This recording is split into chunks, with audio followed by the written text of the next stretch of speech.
नमस्कार दर्शकबिन हार्दिक स्वागत छ यहाँहरू सम्पूर्णलाई सपना अनलाइन टिभीमा निकै नै महत्त्वपूर्ण रिपोर्टका साथ उपस्थित भइसकेका छौं। हाम्रो मेहनतको लागि एउटा सानो लाइक र च्यानललाई सब्स्क्राइब गरी साथै छेउमा रहेको बेल आइकनलाई दबाई अलमा क्लिक गरेर साथ दिन नबिर्सनु होला। आउनु सब समाचारतर्फ लागौं। एका बिहानी उपेन्द्र यादवको पुतला जलाउँदै प्रचण्ड आएर गर्जियो भयो खानाहान। पुरा भिडियोलाई अन्तिमसम्म हेर्न नबिर्सनु होला। मन्त्री परिषद विस्तारपछि जनता समाजवादी पार्टी नेपाल भित्रको विवाद छताछुल्ल भएको छ। मन्त्री परिषद विस्तारपछि जसपा भित्र देखिएको असन्तुष्टि सडकमा समेत देखिन थालेको हो। प्रसाबाट चुनाव जितेका प्रदीप यादवलाई मन्त्री बनाएको भन्दै उनका कार्यकर्ताहरूले हिजोदेखि पर्सामा प्रदर्शन गरिरहेका छन्। प्रदर्शनमा जसपाका अध्यक्ष उपेन्द्र यादवको पुतला समेत जलाइएको छ। असन्तुष्ट नेता कार्यकर्ताहरूले पार्टी कार्यालयको साइनबोर्ड र पार्टीको झण्डा पनि जलाएका छन्। शनिबार अध्यक्ष यादवको विरुद्धमा पर्सामा मोटरसाइकल र्याली निकालिएको छ। प्रदर्शनकारीहरूले उनको विरोधमा चर्का नाराबाजी गरेका छन्। उनीहरूले अध्यक्ष यादवलाई पर्सामा निषेध गर्ने घोषणा गरेका छन्। यादवले मन्त्री चयनको निर्णय नसच्याए पार्टीमा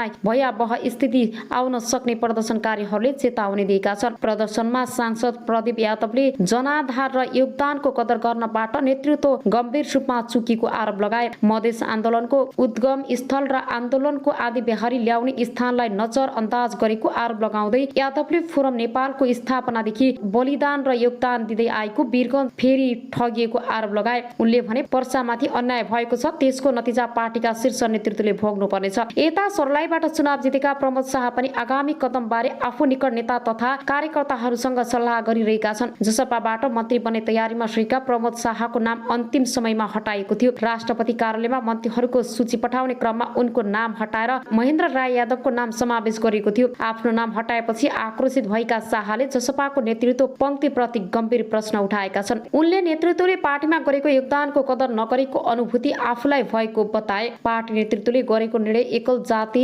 अहंकारवाद र दमन शोषणको नमुना रहेको उनको आरोप छ। उनले भने हाम्रो पार्टीका अध्यक्ष दयज्यूले मन्त्रीमण्डलमा समावेश हुनेहरूको नाम समावेशी सिद्धान्तका आधारमा गर्नुपर्ने थियो, तर टुङ्गो लगाइदा एकल जाति सोच र व्यक्तिवादी चरित्र देखियो। मन्त्री परिषद विस्तारपछि जसपामा असन्तुष्टहरू गोलबन्द हुँदै गएको सो पार्टीका एक नेताले बताए। उनले भने यसपटक पनि पार्टीभित्रको असन्तुष्टि उपेन्द्र यादवको नियन्त्रण भन्दा बाहिर छ। उनका अनुसार उपेन्द्र यादवलाई कुनै शक्तिले साथ नदिए यसपटक पनि पार्टी बचाउन मुस्किल हुनेछ। सबैभन्दा बढी असन्तुष्टि महन्त ठाकुर पक्ष छाडेर आएका नेताहरूमा देखिन्छ। महन्त ठाकुर पक्ष छाडेर आएका अधिकांश नेताहरूलाई मन्त्री पदको प्रलोभन दिएको थियो। त्यसमध्ये महेन्द्र राय यादवलाई मात्र मन्त्री बनाएको छ। अब आउनुहोस् अर्को समाचारतर्फ लागौं। चितवन पुगेर प्रचण्डले भने एमाले संसद छाडेर गए हुन्छ। सत्ता साझेदार नेकपा माओवादी केन्द्रका अध्यक्ष पुष्पकमल दाहाल प्रचण्डले प्रमुख प्रतिपक्षी दल नेकपा एमालेलाई संसद छोडेर चुनौती दिएका छन्। पूर्व प्रधानमन्त्री समेत रहेका उनले एमाले संसद अवरोध गरिरहनुको पनि तुग नभएको बताएका छन्। प्रेस सेन्टरले शनिबार बिहान भक्तपुर विमानस्थलमा गरेको पत्रकार सम्मेलनलाई सम्बोधनका क्रममा प्रचण्डले लगातार एमालेसँग संसद अवरुद्ध गर्ने नैतिक र राजनीतिक अधिकार नभएको पनि जिकिर गरे। आफैले पटक पटक विघटन गरेको संसद अवरुद्ध गर्ने एमालेलाई अधिकार छैन, बरु संसद छोडेर गए भो उनले भने विरोध नै गर्नुपर्छ भने त जनतामा गए हुन्छ।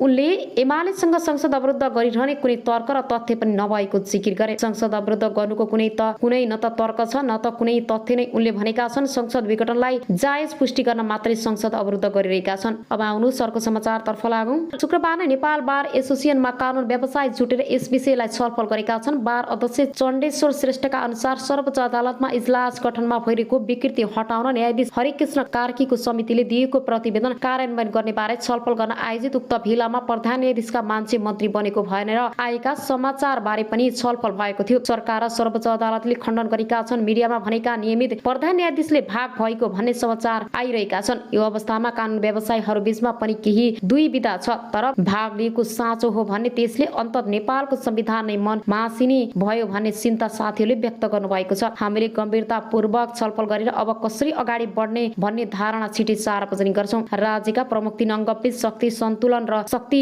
पृथकीकरण लोकतन्त्रका लागि आधारभूत र अनिवार्य तत्त्व हुन्, जस अनुसार कार्यपालिका व्यवस्थापिका र न्यायपालिकाका आफ्ना अधिकार जिम्मेवारी र सीमा छन्। कार्यपालिकाले गर्ने त्रुटि सच्याउने प्रमुख काम न्यायपालिकाको हो। अब कार्यालयमा नै न्यायपालिकाको प्रतिनिधि बसिसकेपछि त्यसले शक्ति सन्तुलन र पृथ्वीकरणलाई कहाँ पुर्याउला? न्यायपालिकाको स्वतन्त्रतालाई कसरी जोगाउला? सर्वोच्च अदालतका अर्का एक न्यायाधीश भन्छन् यसबाट संविधानवाद र लोकतन्त्रमाथि नै हमला भएको छ। भाग प्रधान न्यायाधीशले भाग मागेको भन्ने समाचार आएपछि सरकार र सर्वोच्च अदालत दुवैले त्यसको खण्डन गरेका छन्। तर सरकारले हमलालाई नल्याई नहुने आवश्यकता किन परेको हो हो भन्ने स्पष्ट पारेर त्यसको औचित्य पुष्टि गर्न सकेको छैन। अर्का सेनावृत्ति न्यायाधीश बलराम केसीका बीचमा आरोप सर्वोच्च अदालतमाथि नभएर प्रधान न्यायाधीशमाथि लागेका कारण यो विषय जबराले व्यक्तिगत तहबाट स्पष्ट पार्नुपर्छ। उनले शक्ति पृथकीकरण संविधानको पानामा मात्र रहेको व्यवहार लागू नभएको ओम प्रकाश अर्यालले सिट संवैधानिक निकायमा नियुक्ति सम्बन्धी 10 महिना कुर्न पनि पालो पाएन, त्यसैबाट शक्ति पृथकीकरण संविधान विवाद बिस्तार नाश गर्दै भन्ने हो उनले भने। जबराले भने व्यक्तिगत स्पष्टीकरणको आवश्यकतामा देखेका छैनन्, बरु उनले गत सोमबार सर्वोच्च अदालत बार एसोसिएसनका पदाधिकारीसँग गरेको संवादमा भने आफै मन्त्री परिषदमा हमलाको उपस्थितिलाई स्थापित गर्न लागि परे जस्तो गरी तर्क गरेका थिए। उनले भनेका थिए, गजेन्द्र हमाल भनेको त शेरबहादुर शहरको कांग्रेस नेता हो, उसका लागि मलाई जोड्नुपर्छ र उनलाई नै मैले बताउनुपर्छ। अब आउनु सरको समाचारतर्फ लागौं।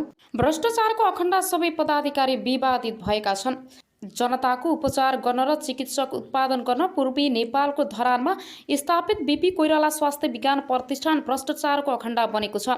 मुलुकको पहिलो जननिर्वाचित प्रधानमन्त्री बीपी कोइरालाको नाममा स्थापित विश्वविद्यालयको निकासा पछिल्लो 2 वर्षको अवधिमा 3 उपकुलपति भ्रष्टाचारको आरोपमा मुछिनेले त्यही संकेत गर्छ। 2076 साल असार 26 गते प्रतिष्ठानका तत्कालीन उपकुलपति प्रा डाक्टर राजकुमार श्रैनियार 8 लाख रुपियाँ घुससहित पक्राउ परे।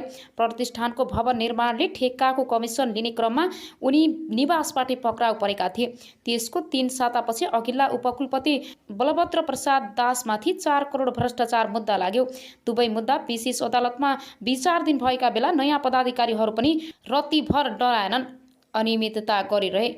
सरकारले गठन गरेको कार्यदलले उपकुलपति ज्ञानेन्द्र गिरी भ्रष्टाचारको आरोपबाट उम्किन नसक्ने गरी सरकारलाई मंगलबार प्रतिवेदन बुझाइसकेको छ। अख्तियारले गम्भीर रूपमा छानबिन गर्ने हो भने अहिलेका उपकुलपति गिरी सहितका पदाधिकारी जोडिने ठाउँ नै छैन।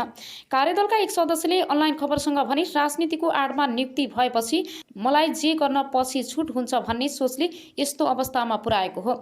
उनी आफू त बदनाम भए संस्था समेत खराएसी बनाए। स्त्री रोग विशेषज्ञ समेत रहेका प्र डाक्टर मोहन चन्द्र रेग्मी फिस्टुलालाई रोग विशेषज्ञ हुन विशेषज्ञहरूको समुदायमा उनी राम्रा प्राचीन व्यक्तिको रूपमा चिनिन्छन्। बीपी कोइराला स्वास्थ्य विज्ञान प्रतिष्ठानमा कार्यरत रहेका उनलाई कता कता कार्यकारी र व्यवस्थापनका पदमा जाने महत्वाकांक्षा बढ्यो। प्रतिष्ठानका उपकुलपति डाक्टर ज्ञानेन्द्र गिरीसँग हिमचिम बढाएका उनले सुरुमा अस्पतालका निर्देशकको पद ताकेका थिए। अस्पतालका निर्देशक गौरी शंकर शाह आफैमा योग्य नभएको जानकारहरू बताउँछन्। उपकुलपति गिरीको साथमा शाहलाई पदमुक्त गरेर अस्पताल निर्देशक पदमा जाने रेग्मीको प्रयास सफल हुन सकेनन्, तर त्योभन्दा माथिल्लो रजिस्टर बन्न सफल भए। सुरुमा उपकुलपतिसँग मिलेर काम गर्नुभयो, पछि अधिकारहरू नदिएपछि विरोधमा उत्रिनु भयो। प्रतिष्ठान स्रोतले भन्यो, त्यत्रो राम्रो छवि बनाएको मान्छे बेकारमा अनियमितता र जालझेलको मतियारको रूपमा मुछिनु भयो। अहिले अख्तियारमा रेग्मीमाथि समेत छानबिन चलिरहेको छ। प्रतिष्ठानका उपकुलपति ज्ञानेन्द्र गिरीको किस्सा अझै रोचक छ। लामो समय कोशी अञ्चल अस्पताल विराटनगरका काम गरेका गिरीले सेवाकालको अन्तराधीर सुनिल शर्माहरूसँग मिलेर नोभेल मेडिकल कलेज खोलेर संस्थापक अध्ययन पनि भए। शर्माको समूहले चेपुवामा पारेपछि उनी कौडीको भावमा शेर बेच्ने बाध्य भए। त्यसपछि गिरीले अख्तियारका तत्कालीन प्रमुख लोकमान सिंह कार्कीका नातेदारसँग मिलेर विराट मेडिकल कलेज खोले। लोकमानको शक्तिको आडमा विराट मेडिकल कलेजले काठमाडौँ विश्वविद्यालयबाट विस्तारित कार्यक्रममा नाममा सम्बन्ध पार्यो। गिरी कांग्रेस नेता शेखर कोइरालाका नजिकका कार्यकर्ता थिए। प्रतिनिधि सभा निर्वाचन 2074मा कांग्रेसले सुनिल शर्मा मोरङ 3मा उम्मेदवार बनाएपछि गिरी कोइरालासँग मिचिए। आफ्नो पुरानो पद्धतिलाई टिकट दिएको झोकमा उनले सुनिल शर्माका प्रतिस्पर्धा उम्मेदवार बनेका नेकपा एमाले नेता भानुभक्त ढकाललाई निर्वाचनमा सघाए। त्यति बेला गिरीले ढकाललाई सबै रूपमा सहयोग गरेको जानकारहरू बताउँछन्। वाम गठबन्धनको सरकार बन्यो। तत्कालीन प्रधानमन्त्री केपी शर्मा ओलीले ढकाललाई 28 साउन 2074मा कानुन मन्त्री बनाए, तर 4 मङ्सिर 2076मा ढकाल स्वास्थ्यमा आएपछि चुनावमा गरेको सहयोगको गुण तिर्नै गिरीलाई प्रतिष्ठानको उपकुलपति बनाएका थिए। राजनीतिको आडमा पदमा पुगेका उपकुलपति गिरीले प्रतिष्ठानमा मनोमानी गर्न थाले। उनलाई कुनै शक्ति, प्राज्ञिक र आर्थिक अनुशासन जरुरी थिएन। आफ्नो समर्थन गर्ने ठानेर उनले विश्वविद्यालयमा कार्यरत डाक्टर महेश चन्द्र रेग्मीलाई रजिस्ट्रारमा नियुक्त गर्न स्वास्थ्य मन्त्री ढकाललाई सिफारिस गरे र नियुक्ति पनि दिए। उनी अहिले प्राध्यापक पद जबरजस्ती लिएको आरोपमा फँसेका छन्।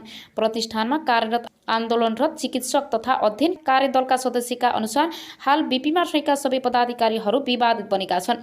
तुलनात्मक रूपमा राम्रो छवि मानिएका रेजिस्ट्रार प्र डाक्टर गुरुप्रसाद खनाल पनि नियमित उपकुलपति हुँदा अनेक विवादास्पद निर्णयमा संलग्न रहेको पाइएको छ। कुनै प्राज्ञिक पृष्ठभूमि नभएका अस्पताल निर्देशक प्र डाक्टर गौरी शङ्कर शाह खरिदमा मात्रै रुचि राख्ने पदाधिकारी मानिन्छन्।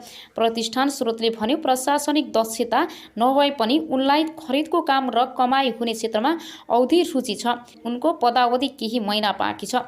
दलीय भागभण्डा र शक्तिको आडमा नियुक्ति हुनेहरूले मनोमानी गरेर संस्थालाई बिगार्ने काम गरे। प्रतिष्ठानको आन्दोलनरत सङ्घर्ष समितिका संयोजक डाक्टर एसपी सिमाल भन्छन् नियुक्ति गर्दा नै राजनीतिक स्वार्थमा पनि पदाधिकारी सिफारिस हुने गरेको छ।